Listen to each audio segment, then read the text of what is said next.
দুটি ঘটনা তুলনা করব। দেখেন, এত বড় একটা ঘটনা, একেবারে জলজান্ত ঘটনা। এখন আইন শৃঙ্খলা বাহিনী সমস্ত জায়গায় তারা তৎপর যে তারা যে কোনো মূল্যে নির্বাচনটা ভালো করবে, সুষ্ঠু করবে, যাতে কোনো রকমভাবে ভোটারদেরকে প্রভাবিত করতে না পারে অর্থ এবং অস্ত্র।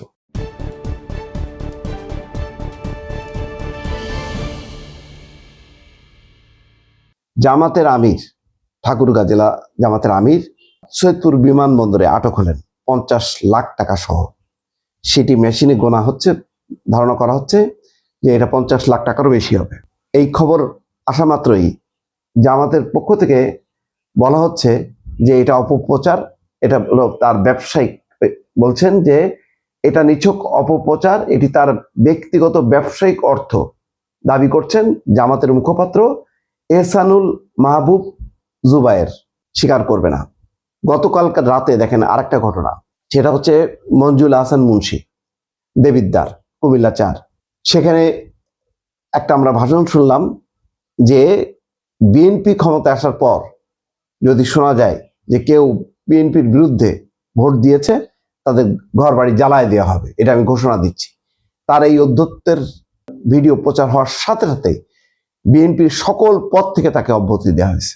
বিএনপি কিন্তু দেরি করেনি বা বলেনি যে এটা ওই মুন্সি যেমন বলছে যে এটা বিকৃত করা হয়েছে অমুক তমুক, কিন্তু বিএনপি কিন্তু এক্ষেত্রে ক্ষমা করেনি, সাথে সাথে কিন্তু বহিষ্কার করছে দল থেকে।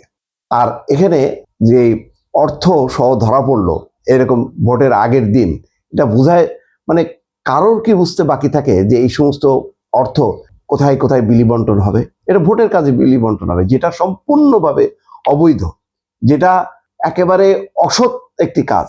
সততার তো তারা ফেরিওয়ালা। তো সেই জন্যই বললাম যে উচিত ছিল জামাতের যে এই ঘটনার পর সাথে সাথে দলীয়ভাবে অ্যাকশন নেওয়া, তাকে দল থেকে বহিষ্কার করা এবং আইন শৃঙ্খলা বাহিনীকে ধন্যবাদ জানানো যে তারা একটা সঠিক কাজ করছে। আমি বারবার বলছিলাম যে আইন শৃঙ্খলা বাহিনীকে দৃষ্টান্ত স্থাপন করতে হবে, সেটা বিএনপি হোক, জামাত হোক, কারোর ক্ষেত্রে কোনো ছাড় দেওয়া হবে না। যদি তারা ভোটের মানে অবৈধ অর্থ, অস্ত্র এইগুলি নিয়ন্ত্রণ করতে না পারে, তাহলে ভালো ভোট হবে না।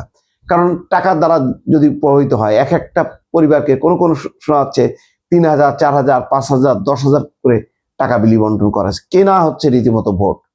তার মানে শত শত কোটি টাকা ইতিমধ্যে কিন্তু খরচ হয়েছে।